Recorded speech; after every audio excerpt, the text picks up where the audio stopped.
আর বিকাশ নগদ নাম্বার দেওয়া যাবে আর যারা বিকাশ নগদ তারা সাহায্য করবেন তারা সাহায্য করতে পারবেন না যারা আইরে ডাইরেক্ট দিতে পারবেন তারা ডাইরেক্ট রাউজান ডাবু 7 নম্বর ওয়ার্ডত সরকারি আশ্রয় কেন্দ্র তাইরে ওনারা অনুদান দিতে পারবেন। সালাম আলাইকুম। 7 নম্বর ওয়ার্ডত সরকারি আশ্রয় কেন্দ্র আর মহব্বতর ভাই আর একটা মসজিদ দিয়ে গিয়ে এখন এবার যতটুকু পাইছি সাহায্য করছি আর এখন আর মসজিদ মধ্যে আরাতে এলাকা গরিব যে তারাতে এখন টিয়া পয়সা কিছু নাই মানে আরাতে ইমান সাহেব চালাই হতিব চালাই আরাতে এরকম কোনো টিয়া পয়সা নেই আরাতে মাইক দিয়ে গিয়ে আরাতে আর এই মাইকের ব্যাটারি নাই আর ফ্যান নাই ফ্যান ব্যবস্থা করে দিলি একটা মানে উদার আছে গিয়া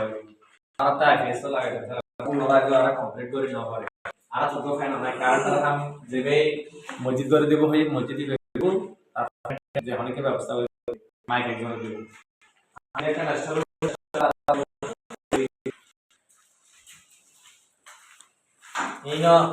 দেবে মসজিদ করে দিবে মনে মোটামুটি করে দিবে এখন আর তো মানে একবারে অসলগে তারা কি আসছে কি এখন না দেখলাম বাথরুম দুই পেশাব খানো আর জায়গায় মানে বড়াই রাস্তা লেভেল মাড়ি বাড়ানো তারাতে টিয়া পয়সা আর মানে মাড়ি বাড়ানো হয় আমি দূর গিয়ে আর আগে এখন টিয়া পয়সা নাই যে মানে ভিডিও গরম করে বহুত পর রই রাস্তার ভাষাতে বেয়ানোর একটা অনুরোধ মানে আর একটা যাতে জমা মসজিদ ইয়ে এখন আর মানে সমাজ ডাইরেক্ট দুর্বল আর গরিব কারণ সরকারের তারাতে প্রায় 70 ফ্যামিলি মুসলমান আছে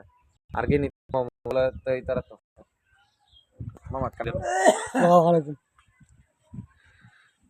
আর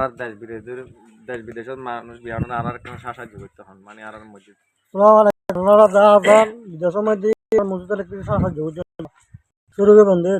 নামাজ বেশি দুর্বল মানে শক্তি নাই কারণে বিল দিবার লাগে শক্তি নাই এখন নিজের অর্থর মতাতে দিলে চলম পরে এটা হইলে মসজিদের হামে না আসতাম আসতাম আর তো মানে আর আমার নাম বাকি লাগি এই নিলা বহুত ধর আর প্রধান করে তারা মনে করেন দিরে শুরু সালে মারা সতা রেখে বললাম এখন টিয়া বসে কান গিয়া করে যেবে ঘরে দাঁড়িয়ে আর ঘরে দিবার হদর করে মানে এখন ওনার কাছে আর সাহায্য করতে